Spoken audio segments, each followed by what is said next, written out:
Então tá, pessoal, eu sou o Henrique, esse é o podcast do Aparelho Elétrico de número 21. E hoje o Aparelho Elétrico, nosso episódio aqui do Aparelho Elétrico, ele é um pouco diferente. Ele é uma entrevista que eu fiz com o Tony Aiex do site Tenho Mais Discos Que Amigos. Não se preocupa que a nossa mesa redonda de freelancers, ela volta mais pra frente, mas a ideia agora é de vez ou outra intercalar com essas entrevistas. Se você gosta de música, você provavelmente conhece o site do Tony, já deve ter visto alguma coisa na sua timeline no Facebook ou já leu alguma nota musical lá no site dele. Tony tem o site já há 8 anos e ele tem muita experiência para compartilhar com a gente. E antes de começar o programa, eu quero deixar aqueles recadinhos básicos, que é o seguinte: se você por acaso chegou agora no podcast do Aparelho Elétrico, esse é o primeiro episódio que você tá ouvindo, é legal que você vá lá no site aparelhoelétrico.com, clica no botãozinho verde à direita no topo do site e cadastre o seu e-mail. Toda vez que a gente coloca no ar um podcast novo, a gente manda um e-mail para a base avisando: ó, gente, tem podcast novo no ar. Assim você fica sabendo em primeira mão. A nossa base de e-mails sempre fica sabendo antes de tudo que acontece no blog, beleza? Segundo recado é o seguinte: abre o seu iTunes aí, ou o seu aplicativo que você usa para ouvir o nosso podcast, e classifica a gente com 5 estrelas. Isso ajuda a gente a trazer mais ouvintes pro podcast. A nossa ideia é conseguir divulgar o podcast para bastante gente poder ouvir e assim, quem sabe, a gente conseguir fazer ele semanalmente, beleza? Outros recados que ajudam a pagar as contas do blog: os 2 produtos da casa são Freelancer DocBox. O Freelancer DocBox é uma caixa de documentos, tem cerca de 8 documentos essenciais para fazer o seu business funcionar como um business profissional de freelancer. O Freelancer DocBox, ele é principalmente indicado para quem é freelancer iniciante. Então confere lá você vai encontrar planilha de fluxo de caixa, modelo de contrato de trabalho, modelo de proposta comercial, planilha para calcular o valor da sua hora de trabalho e várias outras coisas essenciais para você poder gerenciar o seu business como um freelancer profissional, beleza? E se você quer profissionalizar o seu site, você já está no momento da sua carreira que você precisa mostrar para os seus prospects, para os seus potenciais clientes, o verdadeiro profissional que você é, então eu recomendo que você acesse freelancerfullfolio.com. Ele é um tema premium para WordPress que eu mesmo desenvolvi, eu uso no meu site e eu recomendo que você coloque no seu site também se você quer ter mais retorno com o seu site, se você quiser gerar mais oportunidades de negócio com o seu site, beleza? Então, se você está nesse momento, precisa reformular o seu site, freelancerfullfolio.com. Acessa lá que eu tenho certeza que você vai curtir. Qualquer dúvida, links do Freelancer DocBox e Freelancer Fullfolio estão aqui na descrição do post no site do Aparelho Elétrico, beleza? Então acho que era isso, vamos começar o programa.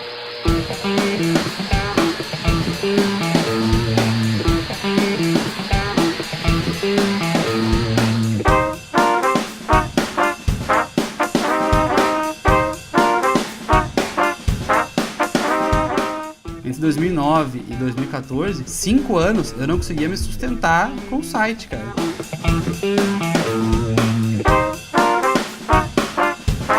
Cara, não iria chegar um cara da Shutterstock se eu não tivesse há 8 anos me matando pra fazer conteúdo.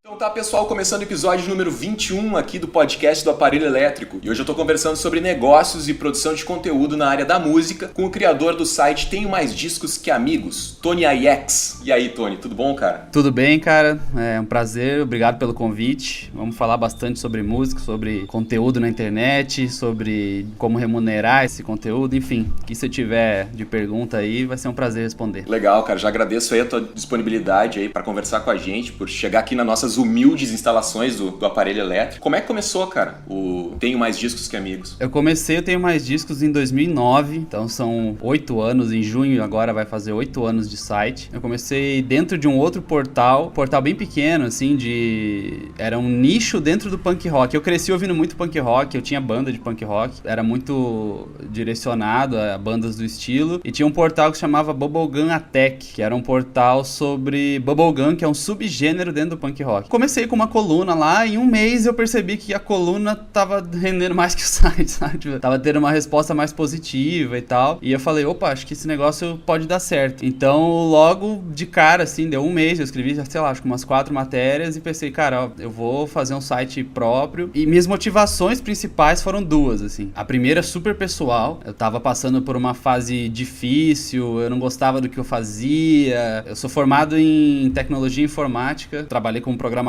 muito tempo e eu odiava fazer isso. Ficava o dia inteiro esperando passar o tempo pra dar certo. Programa em quê, Tony? Só pra... Programei pra web, em PHP, eu programei em C, eu programei até em Delphi, eu programei, enfim, coisas antigas que talvez hoje ninguém mais sabe o que é. Mas... E trabalhei com rede também. Eu trabalhei na NET, a empresa de internet, telefone, televisão e tal. Comecei como administrador de redes, aí depois encheu o saco, eu acabei indo pra programação, a programação também encheu o saco. E aí eu comecei a pensar que, porra, vou ficar o resto da minha vida inteira esperando das 6 da tarde pra sair do emprego e queimando esse tempo da minha vida, fazendo coisa que eu não gosto. Mas tu tinha banda, cara? Porque eu vi uns baixos aí, né? Eu andei pesquisando pra gente bater esse papo aqui. Tem uns vídeos que tu tá falando e tem um baixo parado na parede lá. Tu é baixista? Eu tive banda quando eu era moleque, quando eu tinha, sei lá, 15 anos, 16 anos. Eu tocava guitarra, na verdade. O vídeo que a gente faz no Topsify hoje, o cenário dele é uma guitarra e um baixo atrás, né? O baixo que você viu é da minha mulher, ela era baixista quando era adolescente também. Ah, que legal. Mas eu tinha banda, eu tocava guitarra. Eu tentei várias coisas, cara. Eu tentei fazer... Teve uma época que eu tentei fazer curso de fotografia. Até parar e pensar e falar, cara, eu sempre escrevi quando era moleque, assim. As maiores notas na aula eram redação, português. E eu acabei indo pra informática, que é matemática, física, tipo, nada a ver, né?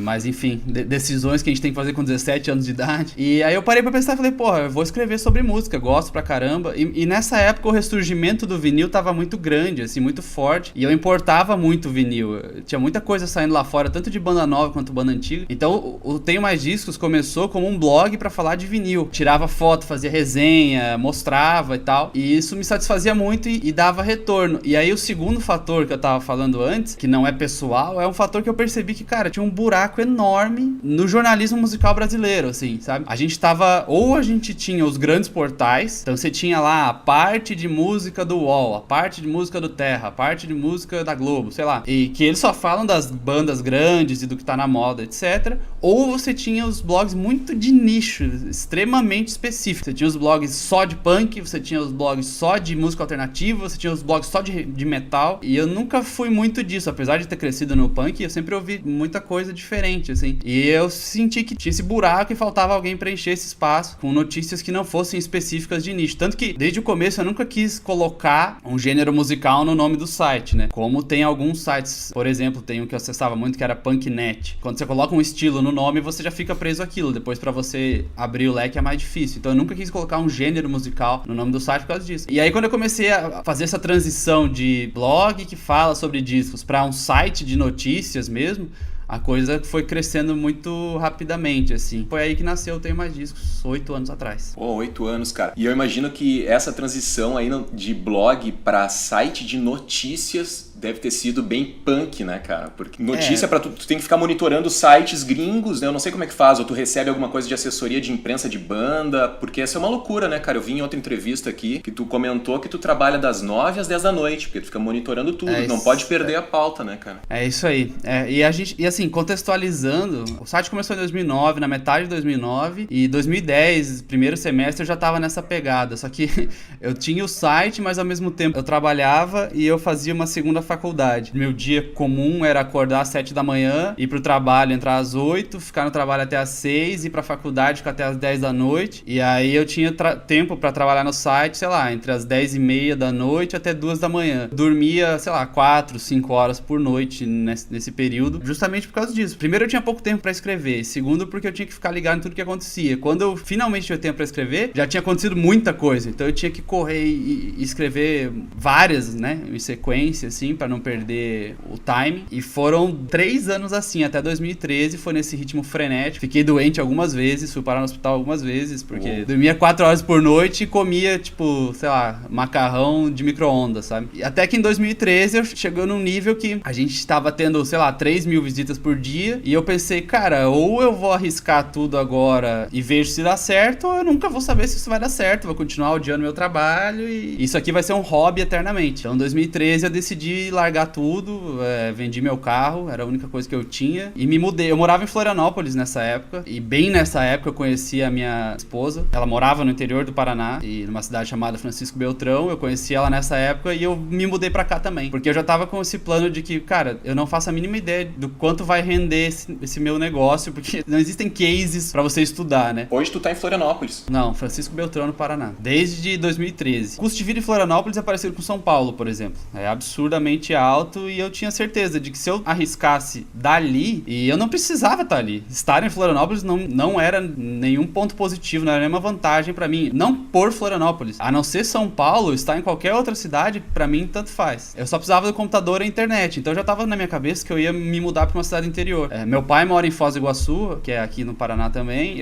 Provavelmente eu iria pra Foz do Iguaçu. Só que aí eu conheci a Aline, minha esposa, e ela já morava aqui em Francisco Beltrão, e acabei vindo pra cá, e foi a melhor decisão que eu fiz, tanto pra vida pessoal quanto pra vida profissional, porque a qualidade de vida é outra, o custo de vida é baixíssimo. Então no começo, quando eu ganhava muito pouco com o site, era o suficiente, entendeu? Tu não sente falta, cara, de estar num grande centro? Isso é uma coisa que eu sempre penso, assim, porque eu vejo a galera, por exemplo, hoje tá bombando, em termos de negócio na internet, tá bombando lá os youtubers, né, cara? Então tu vê que aqueles youtubers, eles estão sempre juntos, nas baladinhas, nos barzinhos e tal. Então eles se aproximam de uma maneira, daí fazem as collabs e tal, né? Eu tenho plena consciência de que eu perco um pouco disso, sabe? Eu perco de estar nesses eventos, eu perco de ter esse tipo de oportunidade, mas, respondendo a tua pergunta, não sinto falta, e explicando por quê, é que assim, desde o primeiro dia de Tenho Mais Disso Que Amigos, eu quis crescer o Tenho Mais Disso Que Amigos. Eu não quis virar o blogueiro Tony IX, sabe?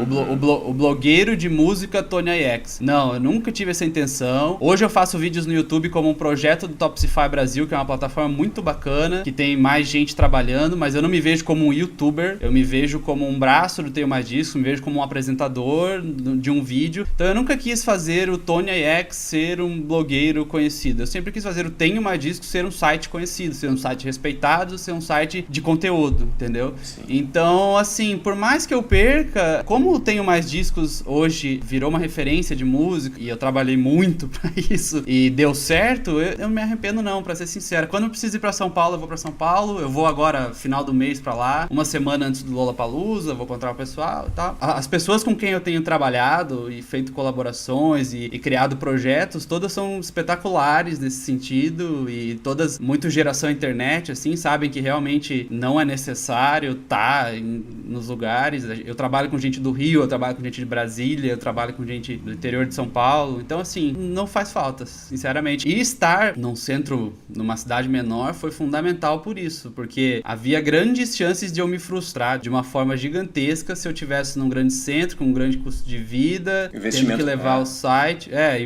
investindo no site, porque eu tive que investir muito no começo, e demorando pra ter esse retorno, sabe? Talvez mais oportunidades aparecessem, mas eu não reclamo, eu não me arrependo por tudo que o site construiu até hoje. Não, mas é bacana essa tua estratégia, assim, até pra quem tá ouvindo a gente, né, porque tu teve uma redução de custos grandes, né? Tu tava morando em Florianópolis, aí tu migrou pra uma cidade do interior do Paraná, reduziu o teu aluguel, não sei quais são as tuas condições que tu tava vivendo naquela época, mas pegando um pouco mais um detalhe ali da migração, cara, quando tu resolveu dar o peitaço e realmente assumir o blog como um negócio de vida e tal, tu disse que tu vendeu o teu carro, e tu tinha mais alguma grana guardada até isso dar certo? Já tava dando um dinheirinho já, cara, quando tu resolveu assumir isso? Cara, tava dando um dinheirinho.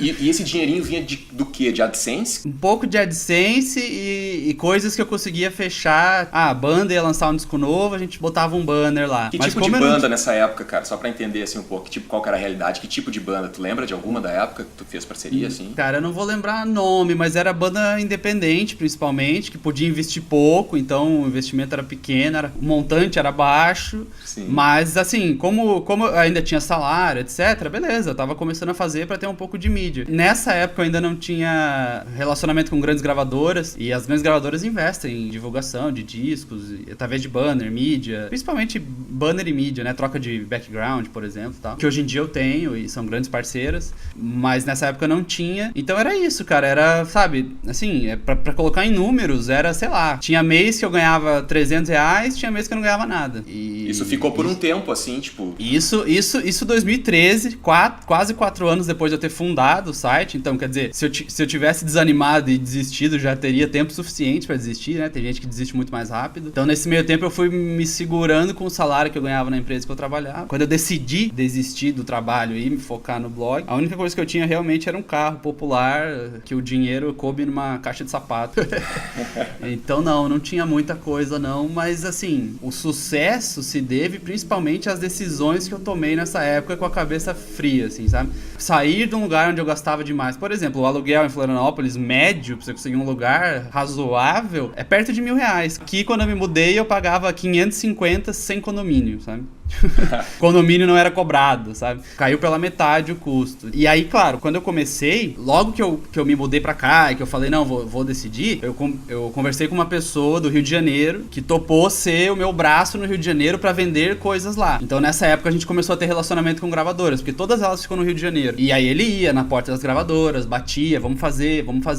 Aí ele ganha uma porcentagem, ele tá comigo até hoje, inclusive. Eu não esperei as coisas acontecerem e aumentarem do jeito que tava. Como antes eu tinha 4 horas por dia pra trabalhar e agora eu tinha, sei lá, 10, então eu comecei a aumentar conteúdo, criar matérias próprias. Porque antes a gente dava muita notícia, mas eu não tinha tempo pra criar, sei lá, listas, editoriais, coisas muito elaboradas. Aí eu passei a ter esse tempo e fazer coisas diferentes com a nossa cara e tudo mais. Então, enquanto eu tinha um cara correndo atrás pra investir no site, eu fazia parte de conteúdo. E aí depois também entrou uma agência de São Paulo que negociou algumas coisas pra gente.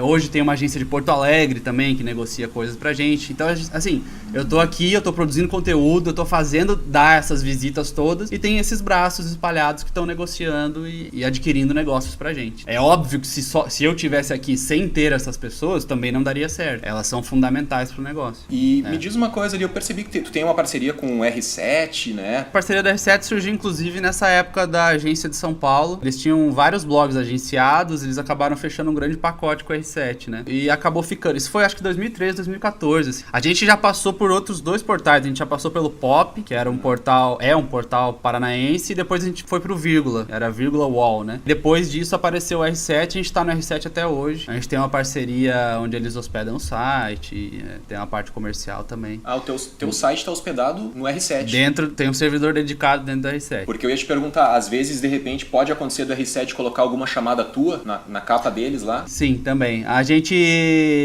tem que vender, chama de vender as notícias, né? Não envolve dinheiro nenhum. A gente tem que vender as notícias pra eles. Então a gente tem um e-mail do pessoal da home, da parte de música e tal, a gente manda os posts, esse aqui acho que vai render e tal. Aí eles decidem se é interessante, entre todos os outros blogs, o que eles têm de conteúdo, chamar na página deles ou não chamar. Era uma dúvida que eu tinha, esse negócio dos servidores, ficava hospedado neles ou não, porque daqui a pouco o site é muito pequeno, cara. O Aparelho Elétrico mesmo é um site pequeno e segunda-feira agora eu publiquei um podcast sobre ansiedade. Teve um pico lá que saiu do ar o site, sabe? E não tem tanta visita assim. Aí imagina tu receber uma chamada do R7 lá e a galera chegar frustrada porque o site caiu, né?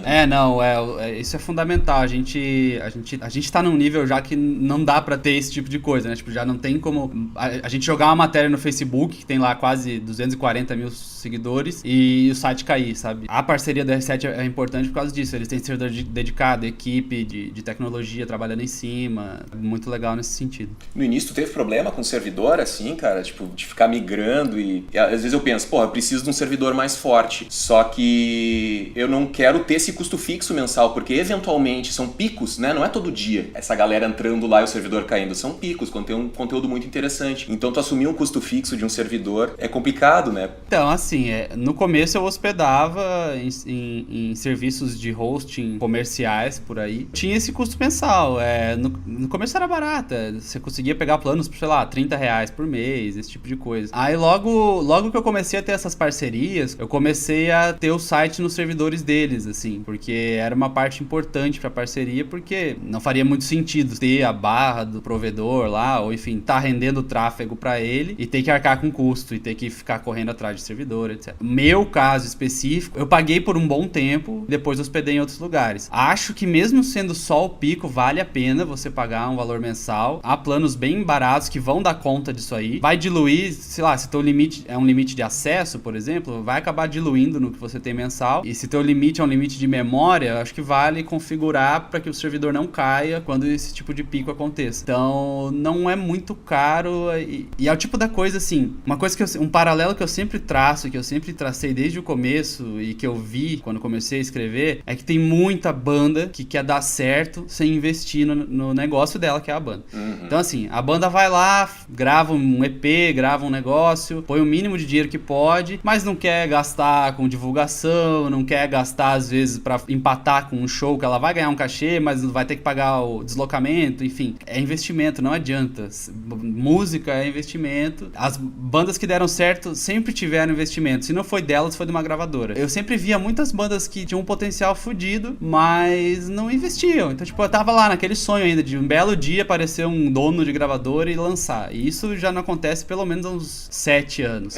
Isso é pensar pelo lado romântico da coisa, né? Exato. E com a internet é a mesma coisa, cara. Qualquer negócio que você comece é a mesma coisa. Então, eu via muita gente começando blog, site e tal, mas não queria investir. Ah, não, pô, essa ferramenta é legal, mas é paga. Ah, eu não consegui craquear. Ah, não sei o quê. Você precisa investir no teu negócio. E pra fazer dinheiro tem que botar dinheiro, né? É lógico, é lógico. E a internet já tem uma vantagem. Você não precisa ter um ponto comercial, você não precisa contratar, pagar, sabe? Tipo, salário, 13º, etc. Com R$300 por mês, no máximo, você consegue fazer um puta site rodando com um monte de ferramenta legal. Vale o investimento. Se você quer levar a sério, você quer um dia viver disso, você vai ter que investir. Quando eu comecei o site, pra você ter uma ideia, o Facebook não era nada. Ninguém tinha Facebook. As pessoas entravam no Facebook e não entendiam o Facebook. Elas olhavam pra aquele monte de opção e não tá legal e saíam fora. Não era o Orkut, cara, que bombava na época? Era o Orkut já tava numa descendente, assim. Quem bombava na época, por incrível que pareça, era o Twitter. Mas tu tinha uma comunidade grande no Orkut, não? Foi a primeira vez na vida, cara, eu acho, que eu vi. E o Orkut tinha aquelas coisas que as comunidades eram tipo badges, né? Tipo, as pessoas não entravam na comunidade pra interagir. Sim, né? Mas... era pra ter lá no cantinho, assim.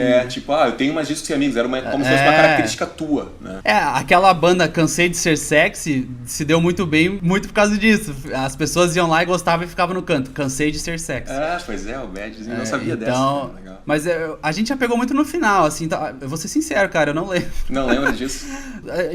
Tem presença no Orkut, mas não era uma coisa que eu atualizava direto, pelo menos não que eu lembre. A ferramenta que eu trabalhei muito bem era o Twitter, e a gente começou com 0 seguidores. A gente não tinha uma parceria grande que sabe, injetasse influência, nada. Então o que eu fazia? Eu fazia promoções, eu saía seguindo uma galera, assim, pra pessoa conhecer o nosso perfil, e eu fazia promoções. Então eu importava, sei lá, um que eu lembro muito bem, era uma versão do Black Album do Metallica, em vinil quádruplo de 180 gramas. Era uma caixa animal. Eu devo ter pago, sei lá, uns R$300. E aí eu fiz um sorteio. Pra concorrer, o cara tinha que seguir meu perfil e tinha que botar uma mensagenzinha lá. Hey, tem mais discos, eu quero essa caixa do Metallica. Quando ela botava essa mensagem, aparecia pra todos os seguidores com o meu perfil marcado. Então a pessoa tinha que me seguir, a pessoa já ficava conhecendo. Aí depois, quando passava a me seguir, ela começava a ver as notícias que eu botava lá. E assim foi. O Twitter foi uma ferramenta muito importante. A gente só veio ter Facebook, acho que era 2011 e 2012. 3 anos depois do site tá no ar, assim. Cara, você tem que investir de uma forma ou de outra. Você tem que pensar nas melhores maneiras como o teu site vai poder ser visto. E não adianta, por mais corretos e atualizados e bem feitos que meus textos fossem, não ia cair do céu um leitor falando,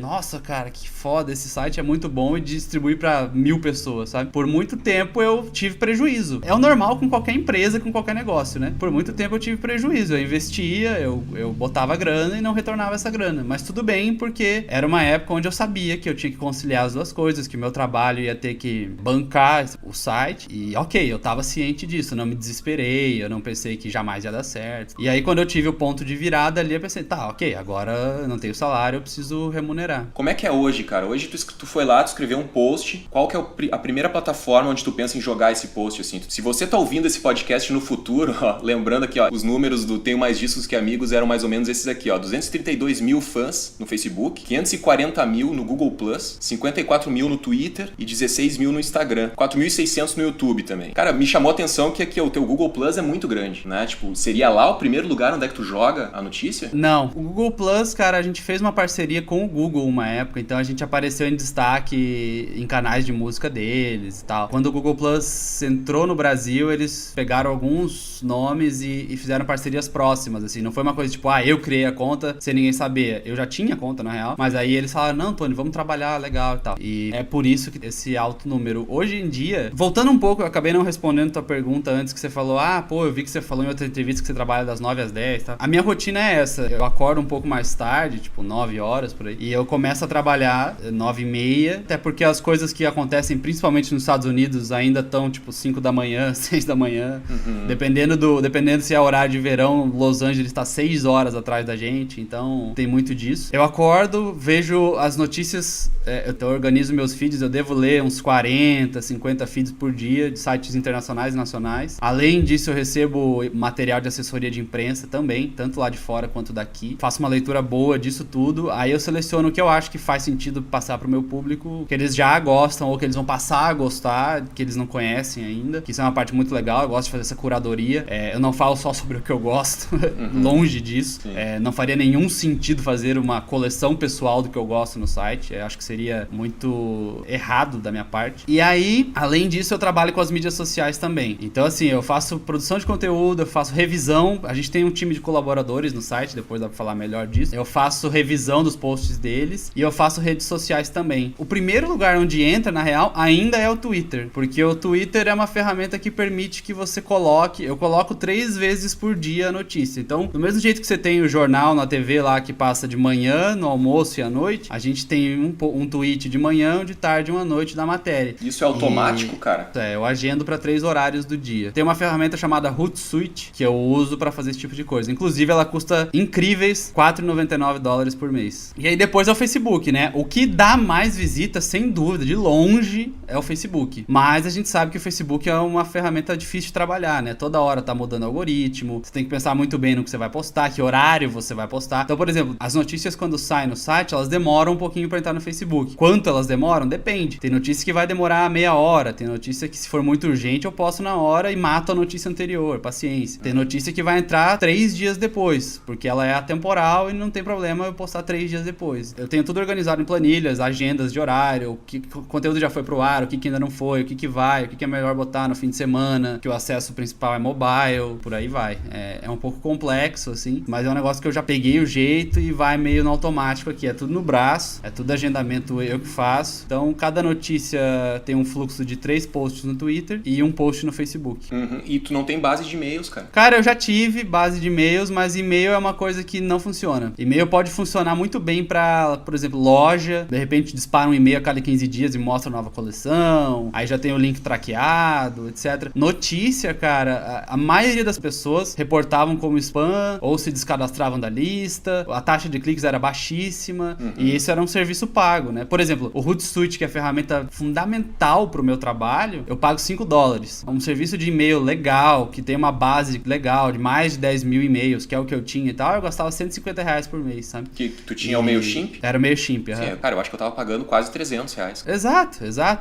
Os planos bons dele começam aí, 150 e aí vai ficar legal com 300, R$400. Na verdade é em dólar, é um serviço gringo, só que o dólar tava quase R$5, foi aquela época que o dólar foi pra 4,50, sei lá. Então você pagava $50, era isso aí, era 300 pra cima, né? Então, e o retorno era muito pequeno.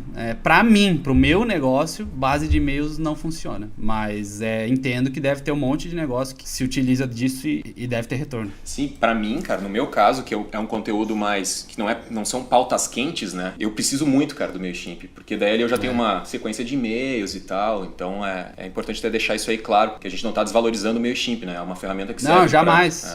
Eu tenho uma camiseta do MailChimp que eu uso direto, cara. Quando eu assinei, eles mandaram uma camiseta, bem legal. Pois cara, já vi um monte de gente falando esse negócio da camiseta. Pô, onde é que esse cara arrumou? É a segunda pessoa que eu vejo, cara, falando da camiseta do MailChimp. Fiquei pensando, pô, eu quero uma camiseta também. Você não ganhou a camiseta do MailChimp, cara? Não, cara, eu assinei faz 2014, mas tu já deve ter usado a ferramenta. Que vacilo.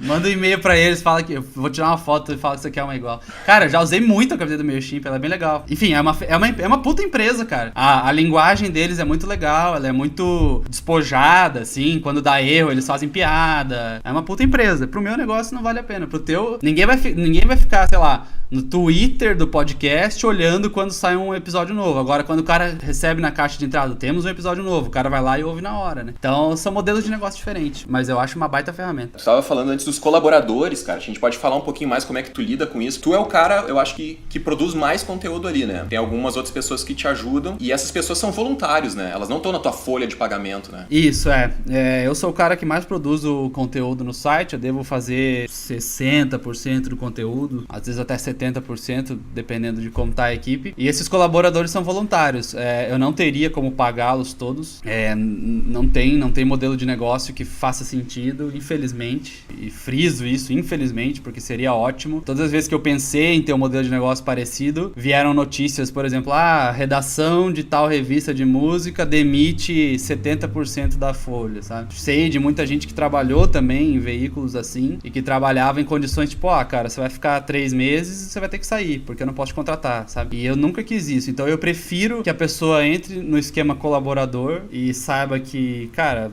ela vai ter uma vitrine animal, ela vai ter 500 mil pessoas vendo material por mês, ela vai poder fazer entrevista, ela vai poder fazer resenha do show, ela vai poder trabalhar com música de perto. Isso é engraçado, cara, desculpa te interromper, mas é que isso eu também, às vezes eu peço colaboração pras pessoas, né? Eu peço não, tem. Quem quiser colaborar aí com o Aparelho Elétrico /colabore. E quando eu divulgo isso, às vezes eu recebo e-mails ou mensagens do tipo, tu quer me explorar? Tu tá querendo me explorar? Eu ganho pra escrever, tu tem que me pagar, isso não tá certo. E as pessoas não veem que isso é uma baita de uma oportunidade, assim como tu tá falando. É importante frisar isso. É uma vitrine bacana pro trabalho da pessoa. De repente tu não vai ganhar dinheiro, mas tu vai ganhar outras oportunidades de trabalho, né? É isso. Desde o início, quando as pessoas entram em contato, normalmente são as pessoas que entram em contato pra colaborar no site. Então eu já deixo bem claro, olha, não posso te remunerar, mas a gente tem todas essas opções, tal, não sei o quê. Normalmente a pessoa aceita e a hora que ela enche o saco, ela sai e era isso, entendeu? Acho que a hora que a pessoa cansa, eu não posso segurar, não posso falar, não, fica com a gente. Eu entendo que a remuneração é fundamental na vida de uma pessoa, mas há fases da vida em que é mais legal você pegar a experiência. E é isso que acontece. Tem uma agenda que o colaborador precisa cumprir quando ele decide ser colaborador do Tenho Mais Disso Que Amigo. Ele escreve quando ele tiver vontade ou não? Tu passa todo dia pra ele, cara, seria legal escrever sobre isso, como é que é um pouco do processo. Eu já explico isso, mas só antes, acho que uma coisa que é importante frisar, assim, é que há ocasiões em que rola de remunerar ações especiais ou quando eu tiro umas férias. Há colaboradores que já foram remunerados. Então, assim, quem tá fazendo, quem tá trabalhando, quem tá ali, acaba volta e meia participando de ações que rola grana. E outro lance da vitrine é que várias pessoas que passaram pelo Tenho Mais Discos já trabalharam ou ainda trabalham em grandes veículos de música, sabe? Que tem porte, tem capacidade, tem investimento suficiente para ter uma equipe de funcionários, enfim. Um grande exemplo que eu sempre gosto de citar é o Guilherme Guedes. Ele foi a segunda pessoa a colaborar no Tenho Mais Discos, foi o segundo que entrou quando eu comecei a pensar, eu não vou conseguir dar conta disso sozinho, se eu quiser expandir, vou chamar pessoas. Ele entrou, ele aceitou ser colaborador, etc.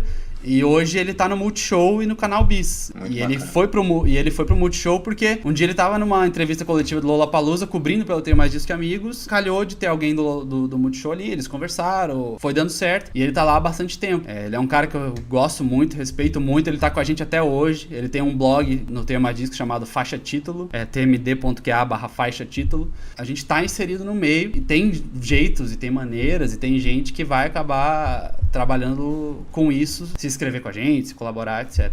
Nem tudo na vida é dinheiro. Rola oportunidade pra todo mundo. O que você me perguntou de como rola essa colaboração, a gente tem um número, assim, de posts que a gente quer que as pessoas escrevam por semana, né?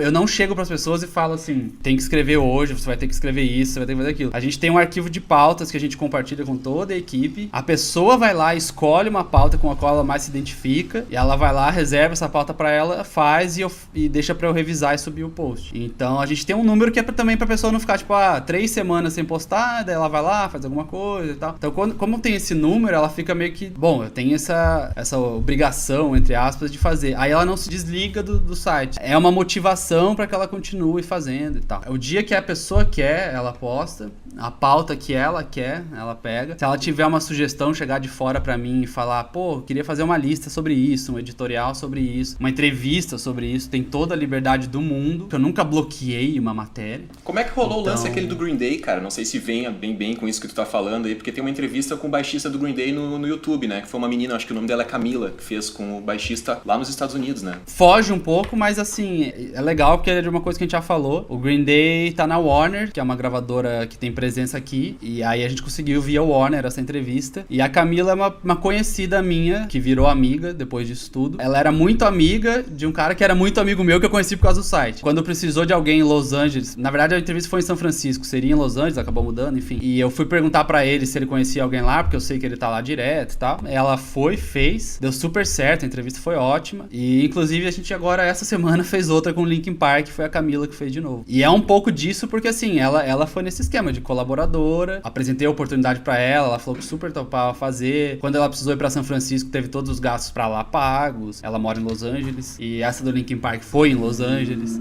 E ela super topou fazer. E aí agora já abriu todo um outro leque. Da gente já tá vendo outras entrevistas pra ela fazer por lá, quando rola credenciamento de imprensa em festival em Los Angeles, etc, etc. Começou a partir daí e agora abriu várias oportunidades. Legal, cara, legal. Vamos voltar um pouco ali falando das tuas parcerias, cara. Antes a gente falou um pouco do R7. Tu também já mencionou um pouco do Topsify ali. E tem também uma parceria com Chico Rei Camisetas, né? Tem uma loja, mas a loja não fica dentro do teu domínio, pelo que eu saquei ali. Fica lá no site do Chico Rei. Como é que acontece um pouco? Chico Rei, começando pela Chico Rei. A Chico Rei é uma das maiores e melhores lojas de camiseta do Brasil, online. Eles fazem estampas muito legais, muito divertidas, muito bem feitas, e eles têm uma logística de fabricação, entrega muito interessante, porque eles são realmente muito grandes. Deve ter uns 6 meses pra cá, hoje, agora é março de 2017, pra quem estiver ouvindo isso no futuro, em Marte. Deve ter sido, sei lá, tipo outubro, setembro do ano passado, eles entraram em contato porque eles estão com essa política de fazer parceria com sites e blogs e blogueiros. E aí a gente fez um teste de 3 meses, deu super certo, e a gente agora tá com uma nova coleção, inclusive, a gente chegou com novas estampas, e eles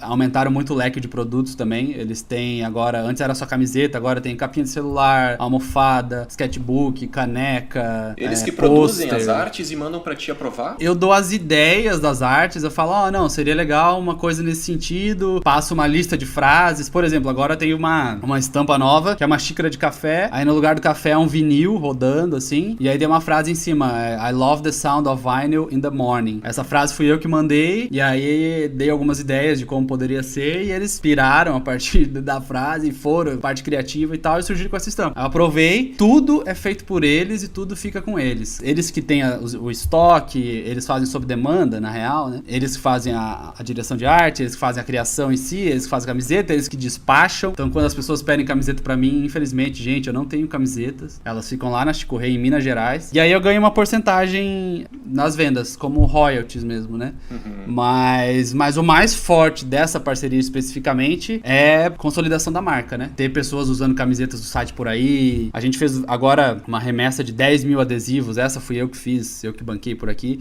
E aí eu mandei os adesivos pra eles vão despachar nos pedidos deles adesivos do Ter Mais Discos. Essa parte não é financeira, assim, porque tem uma remuneração de royalties, mas depende muito de quanto vende durante o mês e tal. Não é o que vai me sustentar, mas é muito forte pra consolidar a marca, pra expandir, pra mostrar pra outras pessoas e tal. Então é uma parceria muito bacana que eu gosto de ter, assim. E o Topsify Brasil, o Topsify surgiu como um serviço de playlists dentro de serviços de streaming. Aqui no Brasil, eles resolveram expandir esse leque pra um projeto muito legal, que envolve entrevista com bandas, envolve programas de vídeo no YouTube. Esse ano a gente vai expandir. A gente tem um programa hoje, a gente vai passar a ter 3. Vai ter vídeo no Facebook também, vai ter mais entrevistas cada vez. Que eu comentei antes que eu não me vejo como youtuber, eu me vejo como um apresentador. Eu agrego o conteúdo do Tenho Mais Discos dentro desses programas, apresento eles, e a gente tem uma parceria tanto comercial quanto de conteúdo e de playlist, enfim. Essa sim é uma parceria, é meu trabalho também, junto com o site. Calhou muito de cair numa época onde eu tava começando a gravar pilotos de programas no YouTube meu, acabou vindo a Topsify, convidando e abraçando a gente, e esse ano, 2017, deve expandir bastante o projeto. De que maneira isso se torna mais interessante do que produzir de conteúdo pra ti? Topsify é um projeto enorme, que tem investimento,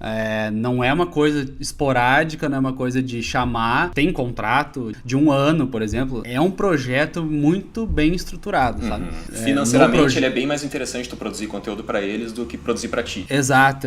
Tem investimento no projeto pra eles, pra existir o Topsify, e eles têm investimento com os parceiros também. Aí começa a ter um caráter diferente, né? Começa a ter um caráter realmente de projeto. A gente tem um programa, agora vai passar a ter 3, tem programa com o Chuck Hipólito, tem programa do Wikimetal, tem programa do Popline. Eles escolheram alguns sites, convidaram, mas assim, sempre com o viés profissional de ter investimento, de ajudar com... Quando a gente gravou o piloto, veio um pessoal da equipe aqui pra gente ajustar a luz, etc. E sim, financeiramente vale muito mais a pena. É uma parceria que os limites são meio borrados, assim, porque a gente tem parceria no site também. Eu vou escrever pro site Topsify vai anunciar no site. É uma parceria muito legal, é uma parceria muito bacana, que envolve vários pedaços de várias coisas que eu faço. E uma delas que eu já tava querendo fazer faz tempo, que eles estavam querendo, que casou muito bem pros dois lados, é a parte em vídeo. E aí eles vieram e surgiram, e aí do mesmo jeito que eu tava fazendo vídeos, eles estavam precisando de vídeos, e do mesmo jeito que eu tava precisando de um apoio pra fazer, eles estavam com esse apoio pra fazer. É uma parceria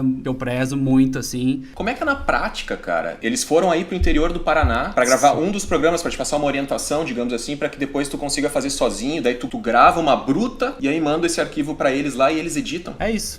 É isso mesmo. Resumidamente é isso. Tu não precisa editar. Não, inclusive é aí de Porto Alegre a equipe que faz a edição. E aí depois que a gente gravou o piloto, beleza. Eu já tinha noção de fotografia. A minha esposa ajuda muito. Ela também. Todos os festivais que a gente vai cobrir, vai credenciar como imprensa, ela é a fotógrafa, apesar de ela ser arquiteta. Legal, cara. Agora que tu falou de foto, cara, me veio uma outra pergunta pra te fazer na cabeça, que é o seguinte: quando tu tá escrevendo um post lá, daí tu tem que encontrar uma imagem pra ilustrar esse post. Tu tem um arquivo grande de imagens que tu pode usar, precisa pagar direitos autorais. Como é que funciona isso, cara? A gente usa normalmente imagens de divulgação da banda. Então são imagens que as bandas produzem justamente pra imprensa. Ou, por exemplo, quando é um vídeo, um lançamento, alguma coisa... Mais especificamente falando de vídeos, por exemplo, a gente tira uma screenshot com o vídeo em qualidade HD. Ou a gente usa foto de capa de disco oficial, também é liberada pela imprensa. Mas a gente tem uma parceria também com a Shutterstock, que é um banco de imagens gigantesco, que eles nos propuseram que a gente tenha acesso ilimitado à base de dados deles, à base de fotos deles, desde que toda vez que a gente use uma foto deles, a gente linke pro link original da foto. Então é legal porque eu posso usar fotos que normalmente não estão por aí no Google e ao mesmo tempo eu tô linkando de um site que tem uma reputação legal no Google pro banco de imagens da Shutterstock. Quando eu publico, por exemplo, uma matéria do AC/DC e uso uma foto do AC/DC, eu vou lá e escrevo foto do AC/DC via Shutterstock e linko pra eles. Então eu tô fazendo o link building, subir a reputação deles quando alguém vai lá e procura no Google foto AC/DC. É mais uma parceria que funciona bem pros dois lados. Como é que eu faço pra conseguir uma parceria dessa? Rapaz, foram eles que entraram em contato comigo um belo dia. Se você quiser, eu posso passar o teu contato, porque eles, inclusive, pediram indicações. Opa! Mas foi...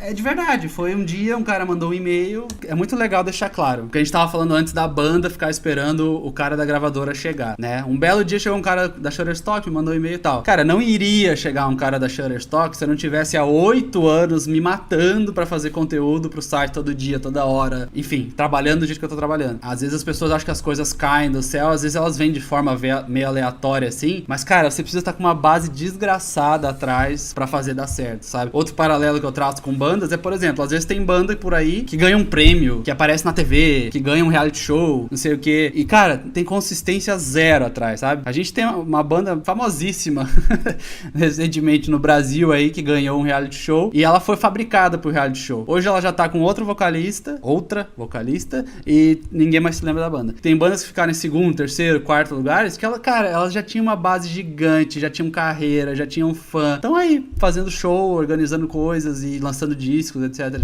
Então assim, caiu do nada um cara chegar e me mandar um e-mail sugerindo uma parceria do Shutterstock. Mas cara, isso veio porque tinha muito trabalho atrás. Com certeza, cara. Isso é uma coisa que até outro dia eu vi um cara dos Estados Unidos comparando o mercado de startups brasileiro e o dos Estados Unidos. E uma das coisas que ele falou foi assim, que no Brasil a galera já começa um projeto querendo saber como vai ganhar, ou dinheiro, ou fama, ou alguma coisa. Tem que estar claro isso, assim. O brasileiro é muito imediatista, né, cara? E nos Estados Unidos os caras, vamos primeiro fazer as pessoas gostarem disso aqui, vamos criar uma base sólida, porque, cara, as coisas vêm com o tempo, né? Eu acho acho que quanto mais o cara é jovem, eu até me incluo nessa galera aí, eu queria que as coisas acontecessem muito rápido, assim, ficava migrando de um emprego pro outro, de um projeto pro outro. Uma coisa que eu aprendi agora um pouco mais macaco velho, passando dos 30 anos já, é que, cara, fica no projeto, vai fazendo, vai amadurecendo, vai criando uma base de fã, de, sei lá, de seguidores, e com o tempo as coisas começam a acontecer, né? É isso, cara, é isso. É o que eu falei antes, é a banda que quer ser descoberta rápido demais, passa 2 anos de banda, já não tem mais banda. Entre 2009 e 2014, foram 5 anos, eu comecei em 2013 a largar tudo e tal. Entre 2009 e 2014, 5 anos, eu não conseguia me sustentar com o site, cara. Eu tive que fazer tudo que eu fiz, eu me mudei pro interior, eu diminuí meus gastos pela metade, vendi meu carro, eu guardei tudo que eu tinha, fui gastando o mínimo que eu podia pra começar a fazer dar certo depois de 5 anos. O site tem 8, então eu não vivi mais tempo vivendo do site do que tendo prejuízo, entendeu? Ainda. Quando chegar a 10 anos, aí sim, beleza, eu posso dizer, opa, agora eu já vivi tanto tempo no prejuízo quanto vivendo do site. Ainda não. Então, tem muita gente que desiste muito antes disso. É um erro absurdo. Cara, o Facebook, quantos anos o Facebook demorou pra começar a ganhar dinheiro? Tudo na base de investidor, que botava grana e não via essa grana voltar. Hoje em dia, o cara dá risada, porque por mês, o cara que investiu uma grana lá e virou sócio, enfim, parceiro, deve tirar um dinheiro absurdo, porque o Facebook virou a maior plataforma de mídia do planeta. Todo mundo impulsiona post no Facebook, todo mundo patrocina ação no Facebook, e eles passaram também um bom período sem ganhar nada. Todo mundo foi passando a gostar do Facebook, ter Facebook, o Facebook virou sinônimo da internet. Outro ponto interessante que você tem que ter é assim, beleza, você tem que ter a paciência suficiente pra esperar teu projeto dar certo, mas você também tem que ter a inteligência suficiente pra entender quando o projeto não vai dar certo. Então assim, se você passou 5 anos, 6 anos, 7 anos e não cresceu base de fã de forma substancial, não aumentou o alcance de forma substancial, você tem o projeto, mas aquela coisa, toca o barco pra outro lugar, sabe? Aproveite o que você tem hoje pra fazer uma outra coisa, pra uma outra ideia que você já vinha planejando. Você tem que ter esse meio termo de esperar o suficiente, mas também não deixar o tempo passar, né? 10 anos, 20 anos vão passar e não vai. Não é pura e simples questão de tempo, né? Muita gente faz o que eu falei. Toca como um hobby, publica uma vez por semana, não sei o quê, e acaba não indo pra frente. Tu falou agora a questão do hobby, né? Já escutei uma frase do cara falando assim, tem que tomar cuidado se tu vai transformar um hobby num negócio, porque tu pode acabar perdendo um hobby. Quando tu tá na tua hora de folga, cara, tu faz outra coisa separado de música, às vezes tu tem um momento que tu pensa assim, cara, não aguento mais ouvir falar de música, cara. Quando eu tô na minha hora de folga, eu vejo esportes, cara. Esporte agora virou teu hobby, assim, jogar uma pelada. Eu vejo beisebol, futebol americano. Eu chego em casa e eu ligo a ESPN, a primeira coisa que eu faço, porque realmente é música, e não é só música, né? A gente fala de TV e cinema no site também. Então é música, TV e cinema o dia inteiro, é cultura. Isso é animal, eu adoro o que eu faço, eu amo o que eu faço, eu não poderia pedir por outra coisa, além do que eu faço. Mas sim, dá uma enchida de saco de vez em quando, e tem que ter essa separação. Até porque assim, eu chego em casa, sei lá, 6, 7 da tarde, é bom abrir um parênteses aqui, antes eu fazia home office, eu enchi o saco de fazer home office é uma coisa que todo mundo sonha, mas dá 6 meses, todo mundo quer parar, porque, cara, você não aguenta mais ficar em casa. E aí hoje eu faço, de manhã eu fico em casa trabalhando, e à tarde eu vou pro escritório da minha mulher, que ela é arquiteta, e eu uso as instalações de lá pra não surtar. Aí eu volto, a gente janta, vê alguma coisa na TV, mas aí eu volto a trabalhar, né? 8, 9, 10, até 11 horas, tô trabalhando de novo. Então nesses meio tempos, assim, eu não tenho tempos muito definidos. Sábado trabalho normal, domingo normalmente trabalho normal, às vezes eu consigo domingo livre, assim, mas é um trabalho de domingo a domingo. Então assim, eu tenho que ter esses momentos de outras coisas, e é por isso que eu falei antes, sabe? Coisas como o Topsify, como a Chico Rei, como outras vertentes do negócio que não sejam publicar, revisar, subir, etc, divulgar lá as redes sociais, ajudam muito o negócio a não ficar chato. Uma outra coisa que a gente tá fazendo agora, e que a gente vai ter pela primeira vez pra celebrar 8 anos de site, é que no dia 8 de abril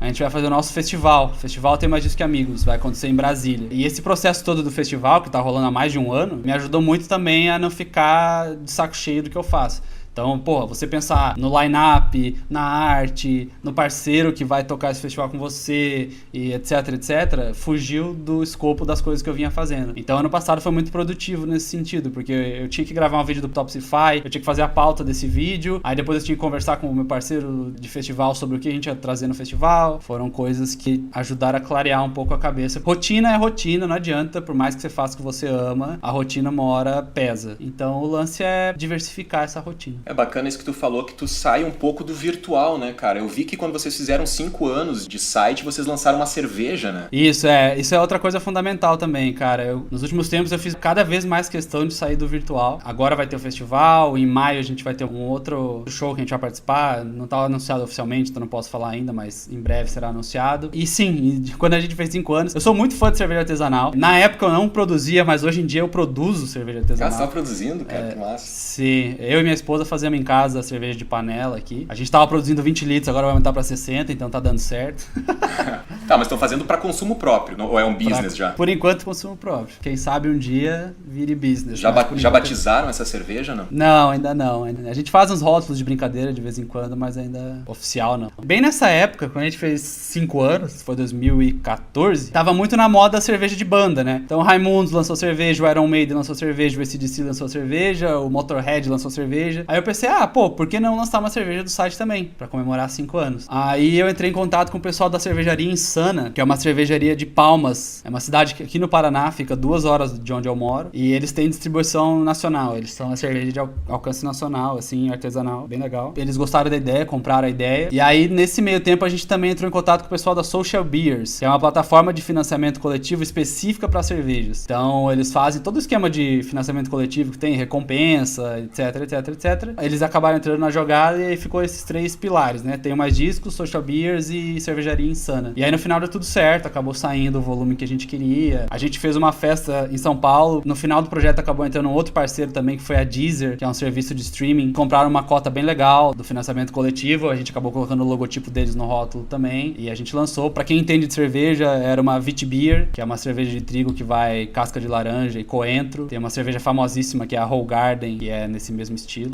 Foi edição limitadíssima, só para as pessoas que colaboraram. Fizeram já quantas? Acabou. Foi volume, na real, cara. Foram 1.900 litros, eu acho. E aí as pessoas compravam kits com garrafas, mas existiam cervejarias parceiras do Social Beers que compravam volumes maiores para servir como chopp nas cervejarias, né? Muito bacana essa ideia aí, porque tu faz um branding, né, da marca, sai do virtual, as coisas que a gente tava conversando. E vamos falar um pouco mais da parte técnica, assim, cara. Por trás do Tenho Mais Discos Que Amigos, tu tem o que lá? É um WordPress? É, WordPress. Desde o início é WordPress ou tu chegou a trabalhar no início com outra plataforma? Desde o primeiro dia, cara.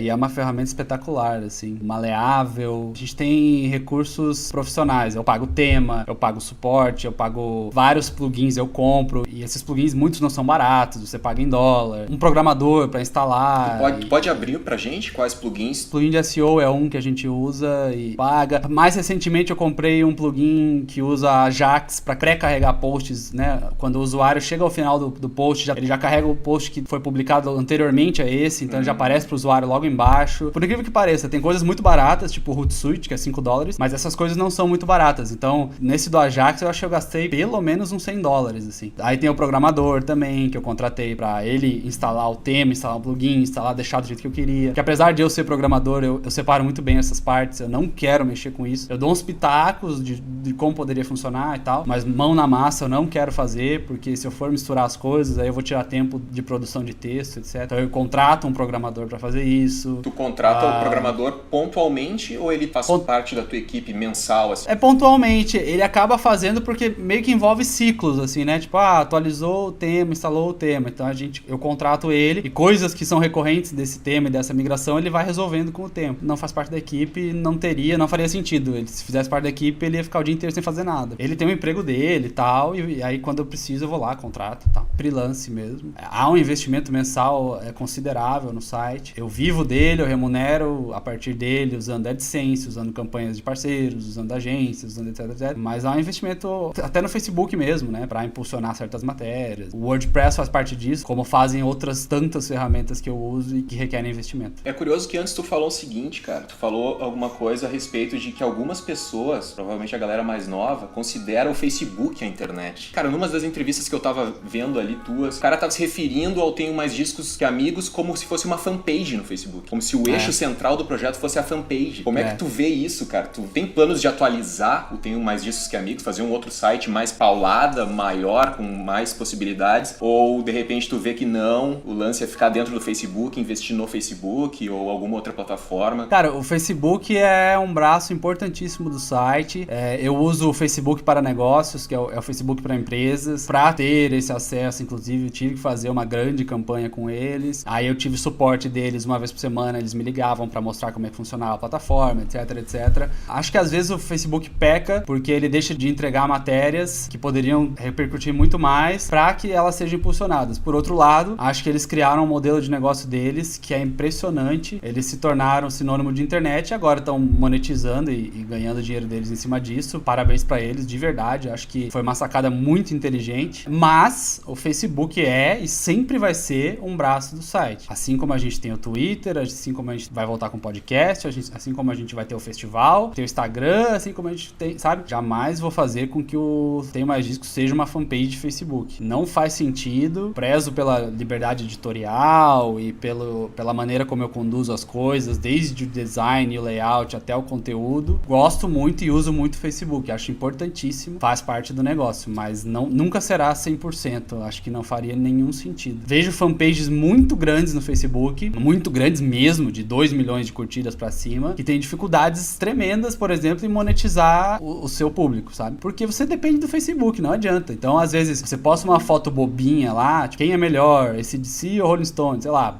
a gente dá uma enxurrada. Aí você vai postar beleza, fechei uma ação com um cliente aqui, vou postar a foto dele, dá 10 curtidas. Você tá dependendo do Facebook, cara, não adianta. Em compensação, no site, eu sei que eu tenho um público que entra todo dia pra ler Tenho Mais Discos, que tá lá no bookmark dele, que ele vem pelo Twitter, que ele vem pelo Instagram, que ele vem porque ele me ouviu falando aqui nesse podcast, que ele vem porque ele ouviu o podcast do Tenho Mais Discos lá no iTunes e descobriu que era um site. E esse público, essa base é sempre fixa, entendeu? E tem o público que vem do Facebook também, que é uma ferramenta absurda que traz muita gente. Mas depender 100% do Facebook não é exclusivo do Facebook. Eu nunca vou depender do Facebook, como eu nunca vou depender do Twitter, como eu nunca vou depender do Instagram, como eu nunca vou depender do podcast. É um conjunto de coisas que fazem o site ser o que ele é. Quero que as pessoas leiam tudo que a gente produz. E para elas lerem tudo que a gente produz, elas têm que entrar no site. É, a tua marca, né? A tua marca que é forte, independente da plataforma, né? Não é a situação. Se tu cria uma marca forte, as pessoas vão voltar pra tua marca, independente da plataforma que ela tiver, né? Exato, é isso. E às vezes eu vejo um erro muito grande quando as pessoas demoram pra ter essa sacada, sabe? De sair da fanpage, começar a ter coisas em paralelo. Tem um nome muito forte, mas dentro de outra plataforma. Por exemplo, um caso clássico. Os YouTubers, eles dependem do YouTube, o alcance do YouTube, eles têm a ferramenta de não ter que pagar por hospedagem de vídeo, ainda por chegar no... O YouTube virou uma rede social, que as pessoas comentam e curtem e seguem e se inscrevem e tal. Mas o que eles fazem pra ganhar dinheiro? Eles fazem propaganda de TV, eles lançam livro, eles fazem quadro de comédia, eles fazem filme, eles saem, eles criam a marca deles no YouTube, mas eles expandem pra outros lugares. Eles dependem do vídeo, mas se eles postarem o vídeo no Facebook também, vai bombar do mesmo jeito. Só que eles estão ampliando o leque deles e penetrando em várias outras redes. Se eles ficassem só no Facebook e um belo dia o Facebook decidisse, não, agora a gente tem uma diretriz aqui que vídeos de YouTubers serão menos entregues porque a gente vai focar em música, sei lá, qualquer coisa. Eles estariam fadados a ter um público bem menor. Então os caras já saem expandindo logo de cara. E às vezes eu vejo muita gente com páginas, principalmente no Facebook, fanpages enormes que tem um potencial absurdo, animal, foi feito um trabalho lindo, demorando muito pra sair da plataforma. Uhum. Como tu considera que um post foi bem sucedido, cara? É quando tu colocou no Facebook, bombou de clique no teu AdSense lá, ou bombou de comentário na fanpage ou dentro do teu site mesmo? Sobre os comentários, eles são ligados com o Facebook. Eu uso a plataforma do Facebook de comentários, né? Então são os mesmos no Facebook e no site. Não tem como ter mais um e outro. Tu nunca pensou em utilizar o Discuss? Já usei muito tempo. Cara, o Discuss, ele requer login, e aí depois, quando aí requer login, a pessoa já fica, putz, eu vou ter que logar pra postar. Mesmo depois de logada, você posta lá, ninguém responde. O Facebook você atrela a fanpage ao post que vai na fanpage. E aí, cara, é raro quando não tem discussão, né? E não discussão no sentido ruim da coisa, pode até ser uma discussão saudável. Alguém vai comentar, vai marcar outra pessoa, e aí vai começar a se conversar. Então você cria realmente comentários, você cria conversas a partir daquilo. E o Discuss, cara, se você entrar em sites que usam Discuss, sites grandes, é muito triste às vezes ver matérias enormes com tipo 2 comentários, sabe? Cara, tá todo mundo logado no Facebook, né? Então o cara vai estar na página, vai sair comentando, vai sair postando, vai sair criando discussões, e acho que é interessante. Sobre sucesso, cara, não são os posts de sucesso que me pautam no Tenho Mais Discos, mas eles são importantes para a sobrevivência do site. Algum acontecimento muito grande, sei lá, morte de algum artista, ou um lançamento novo de disco de alguém que não lançava há 20 anos, bandas grandes, tipo, sei lá, Rolling Stones, anuncia novo disco, desde isso até o artista pequenininho lá, que tipo, sei lá, tá começando, lançou o primeiro clipe, a gente recebeu material por e-mail, achou legal. A gente posta tudo isso, e é o que eu digo, o Facebook acaba priorizando esses posts maiores, ele vai entregar esses posts maiores. O Twitter também começou agora com um algoritmo que ele prioriza coisas maiores. Fatalmente, as pessoas vão receber mais o conteúdo dessas coisas maiores. O resultado do sucesso é muito relativo. Você já espera que um post de banda grande vai ter muito comentário, muito compartilhamento, muita visualização, etc. Eu não meço pela AdSense. O AdSense, o cara pode ter entrado lá e não clicado em anúncio, enfim. Eu meço pelo Analytics. O Analytics eu fico 24 horas por dia aberto, olhando o que rende, o que não rende e tal. Mas o post da banda pequena, que rendeu lá, sei lá, 50 visualizações ao invés de 5 mil do post grande, é sensacional. Foram 50 pessoas que conheceram aquela banda aquele dia, sabe? E eu já encontrei muita banda na rua. Isso foi um aprendizado muito importante pra mim, assim, porque eu sempre achava que, acabou que ninguém viu, só 200 pessoas viram o post daquela banda e tal. Velho, eu já encontrei muita banda que chegou pra mim e falou, você postou da gente, deu muita repercussão, a galera veio no show falar que viu, não sei o quê. E de posts que eu achava que não tinham rendido nada, sabe? O nada, que é tipo 200, 300 pessoas, dessas 200 vai ter 5 que vão no próximo show já e, a gente viu lá no site e tal. Então o sucesso é muito relativo. Eu construo a base de seguidores e de número e de alcance do site a partir de uma mistura de tudo isso, desde a banda pequena, que daqui a pouco vai estourar e vai ser uma puta banda e vai fazer parceria com a gente, vai dar resultado também do mesmo jeito. Todo esforço é válido pra divulgar música nova, até o cara que já é consagrado e que vai levar gente nova pro site, que ainda não conhece, etc, etc. E que vai acabar conhecendo a banda pequena porque foi lá pela banda grande. E assim vai. Eu jamais vou me direcionar a fazer só posts muito grandes. E também, ao mesmo tempo, não dá pra fazer só posts de bandas muito pequenas. Isso aí, bacana, cara. E aquela produção de vídeos que vocês estavam fazendo, cara, no YouTube, com umas bandas bem legais, aqueles vídeos super bem produzidos, é muito legal de ver. Vocês deram uma parada agora, né? O Apresenta foi um projeto que infelizmente não andou, cara. Eu gostava muito do projeto. Rolou um investimento razoavelmente pesado do meu bolso pra fazer esse projeto sair do papel. Eu tinha um sócio, então a gente fez metade. Acabou que, enfim, uma sociedade que não deu certo. Foram 7 episódios da primeira temporada, que a gente tava com uma segunda temporada engatilhada. Ela não saiu por muito pouco, assim. Foi pouco, mas acabou sendo decisivo. Mas tá lá no YouTube, TMDQA Apresenta. São sessões de estúdio com bandas nacionais. Terno, Cachorro Grande, Ink, Selvagens à Procura de Lei, Vivendo do Ócio, quem mais? Esperança. Foram 7 sessões que a gente gravou. A premissa da sessão era ter uma identidade visual bonita, ter uma qualidade de áudio legal, ter 2 músicas próprias pelo menos e uma cover. Então era legal porque a gente pega uns momentos diferentes, tipo Vivendo do Ócio tocando Raul Seixas, Cachorro Grande tocando The Who, o Terno tocando Trem Azul, que é uma música clássica do Clube da Esquina, enfim. E aí, junto com isso, rolava uma mini entrevista também. É um projeto muito legal que talvez volte no futuro, mas nunca achei o parceiro certo pra fazer isso numa segunda temporada, numa nova temporada com outra cara, por exemplo. Então lá no YouTube, quem quiser procurar, TMDQA Apresenta. Legal, cara. Com certeza são uns vídeos muito bem produzidos, vale a pena dar uma passada lá e conferir. É bacana porque tu conseguiu conquistar uma atenção. Eu imagino que tu deve receber muito release de banda pequena, assim, banda praticamente inexistente, que foi lá e gravou um demo, 3 músicas. Deve receber muito esse material. Tem tempo de ouvir isso? Recebe mesmo? Não recebe? Como é que tu lida, assim? Tu sabe, isso aqui é legal pra caralho, vou escrever sobre esses caras, ou, não tenho tempo de escutar. Eu devo receber uns 300 materiais de bandas novas por mês, pelo menos. Deve ser uns 10 por dia, com certeza. Ouvir a fundo, o cara lançou um disco novo. Ouvir o disco inteiro? Não dá, infelizmente. Mas eu ouço todo o material que eu recebo. Tem uma dica pras bandas, assim, primeiro mandar um release foda, um release que tenha todas as informações e fotos, etc. Links, principalmente pra ouvir em streaming. E que direcionem pra uma ou 2 músicas que achem mais bacanas, pro clipe que tenha produzido, etc. Dá pra ouvir uma música, 2, assistir um clipe, tranquilaço. A gente ouve e eu acabo separando, né? Então, tipo, esse material é legal, acho que vale o post. Aí a gente tem várias formas como a gente publica dentro do site. A gente publica ou a banda sozinha, ou a gente publica num formato que é lançamentos nacionais. Aí vai ter 4, 5 bandas junto, ou a gente publica alguns especiais que daí a gente coloca um carimbo. Tipo, isso é realmente muito legal. Alguns meses eu tenho feito uma matéria especial que é 5 bandas brasileiras que você deveria ouvir em março. Então a gente separa 5 de todo esse material que a gente recebeu, que a gente acha que se sobressai e posta nesse sentido. A gente tem feito também um post especial que é 4 bandas nacionais pra você ouvir no fim de semana. Eu sou muito fã de música nacional e muito fã de fomentar a música nacional. A gente tem vários formatos. De todo esse material que a gente recebe, sei lá, muito pouco fica de fora, sabe? Sei lá, talvez uns 20% fique de fora, porque realmente realmente era uma demo mal gravada, não veio release junto, não tem informação, etc, etc. Não tem nem como eu tentar começar um post, sabe? Mas a maioria do material que a gente recebe vai pro site. Tanto que o festival Tenho Mais Discos nasceu nessa pegada. São 10 bandas nacionais tocando em Brasília. Eu fiz questão de que fossem bandas nacionais. A gente pensou em ter 1 ou 2 nomes internacionais, mas pelo menos por enquanto não é o foco e não faz sentido. A maioria do material que as pessoas mandam vão pro site, sim. Não rende dinheiro em AdSense, mas pra mim não importa, sinceramente, porque o que eu quero é divulgar essas bandas mesmo. Cara, muito legal. Cara, vamos se encaminhar pro final agora. Queria te perguntar quais são os planos pro futuro do Tenho Mais Discos que Amigos. E no final quero deixar pra fechar com uma outra perguntinha pra ti. Mas vamos falar agora quais são os planos de... Tu disse que tá voltando com um podcast agora.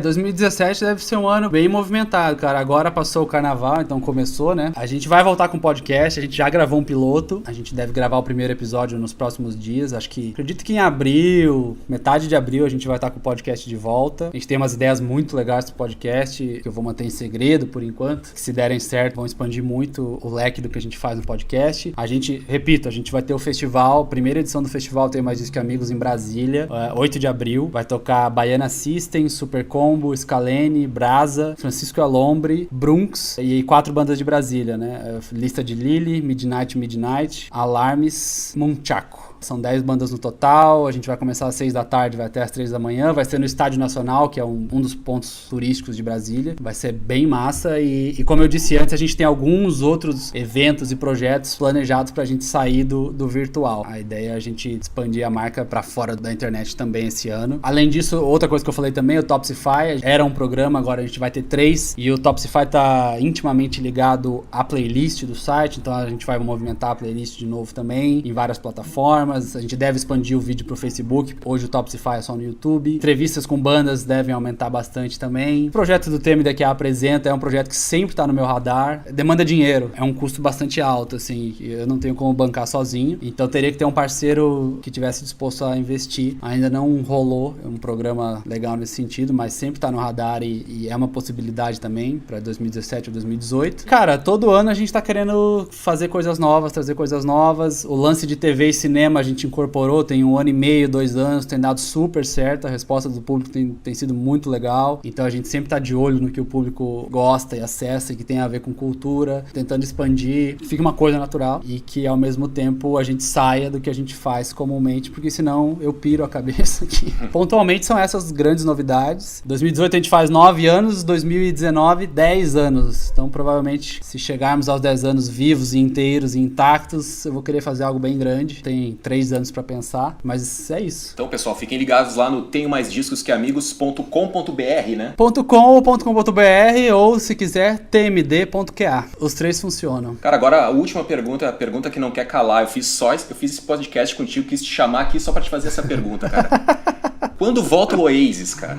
Puta, eu achei que você ia me perguntar se eu tinha mais discos que amigos, cara. Fiquei decepcionado agora. Vamos cortar, vamos fazer então. Tony, tu tem mais discos que amigos, cara? Cara, sempre me fazem essa pergunta. Que merda, não tinha outra pra perguntar, não? Falando sério agora, cara, esse lance da pergunta do Tenho Mais Discos que Amigos é muito massa. A primeira entrevista que eu fiz com um artista que eu fiquei, me deu um impacto bizarro, assim, foi com o Serj Tankian, do System of a Down. E foi a primeira vez que eu fiz a entrevista por telefone. Então, como que rola? Você fica lá esperando, bonitinho, na tua casa, e aí a gravadora liga e fala: olha, Tony, eu tô aqui com o Serj, tudo certo pra entrevista? Tudo certo. Aí ela direciona pro Serj Tankian. Então não é toda hora que o Serj Tankian liga no teu telefone, né? Caramba. Tomei 1 litro de cerveja antes de fazer essa entrevista. Ninguém sabe disso. Oi, pessoal, agora 5 anos depois, vocês todos estão sabendo que eu fiquei... Eu tava tão nervoso que eu nem deu pra ficar bêbado, cara. Fiquei bem, a entrevista rolou legal. E aí, quando eu fiz a entrevista, a pergunta no final, o nosso site se chama Tenho Mais Discos que Amigos, tá? Você tem mais discos que amigos? Ele deu uma risada e falou: putz, sério que esse é o nome do site? Que demais. Pô, gostei, não sei o quê. Aí, cara, o Serj Tankian elogiando o nome do site, a gente acabou de fazer uma entrevista com ele. Foi histórico, assim, um dos momentos mais representativos nesse tempo todo de site. Toda entrevista, a última pergunta a gente faz é essa. E as respostas são sempre muito legais, assim, o pessoal sempre, tanto artista gringo quanto artista nacional, dá respostas muito legais. Eu comecei o site sendo honesto, eu realmente tinha muito mais discos que amigos. Eu devo ter uns 500 discos de vinil e uns 1000 CDs, sei lá, coisa do tipo. Mas nesse tempo todo, cara, a viagem tem sido tão legal e eu tenho feito tantos amigos e parcerias, daqui a pouco começa a ser meio injusto falar que eu tenho mais discos que amigos. Mas acho que ainda tenho um pouco mais. E sobre o Oasis, cara, se você pergunta... Você sabe que 2017 vai ser um ano bem interessante, né? Vai ser o primeiro ano na história, desde o fim do Oasis, que teremos discos solo, tanto do Noel quanto do Liam. E o Liam já começou no Twitter, todo o tweet dele é zoando o Noel, né? Chamando ele de tudo que é nome, falando que a hora que ele lançar o disco solo dele, os fãs do Noel não vão ter pra onde correr, etc e tal. Como é que ele chama o Noel? É Potato Head? Alguma coisa assim, Potato, cara de batata. E assim, de uma certa forma, o Oasis vai voltar esse ano com os dois fazendo show e vai ser bem interessante ver a resposta pros dois. Porque o Noel já tem uma carreira solo de 2 discos, tá? O Liam vai ser a estreia, ele vai começar agora. Cara, que medo desse disco, velho. É, eu também. Aquela banda dele, o Beady Eye, acho que tem alguns momentos interessantes, mas nunca convenceu muito, assim. Como a banda do Noel também, tem momentos interessantes, mas nunca convenceu muito. Nos shows, os grandes momentos são quando ele toca músicas do Oasis. Vai ser interessante. Quando volta, eu não sei, mas que eu acho que eles deviam voltar de uma vez, parar de encher o saco, acho que devia faz tempo. Com certeza. Então, Tony, porra, cara, muito obrigado aí pela conversa, muito boa mesmo. Espero que tu volte pra bater esse papo de novo aqui, contar o que anda acontecendo mais pra frente lá no Tenho Mais Discos Que Amigos. Foi muito bacana bater esse papo aqui. Quando você convidou, fiz questão de marcar logo, porque senão eu podia ficar enrolando. Então, muito obrigado pelo convite e quando precisar, é só chamar. Então esse foi o episódio número 21 do Aparelho Elétrico. Espero que você tenha curtido, espero que o nosso papo aqui tenha rendido vários insights para você aplicar nos seus business. Por favor, se você gostou desse podcast, curta e compartilhe o post nas suas redes sociais, porque isso ajuda muito o Aparelho Elétrico a continuar publicando conteúdo relevante para todo mundo que trabalha de forma independente. Eu quero muito saber o que você achou desse podcast, o que você achou do que a gente conversou hoje aqui, então passa lá no aparelhoelétrico.com, procura o post desse podcast, deixa teu comentário que a gente continua levando esse papo adiante, como já é de praxe aqui no Aparelho Elétrico. Também o Tony falou o seguinte, que se alguém ficou com alguma dúvida, ele vai fazer o possível para responder nos comentários do post do Aparelho Elétrico. Beleza? Então era o Wilson, um abraço e adiós!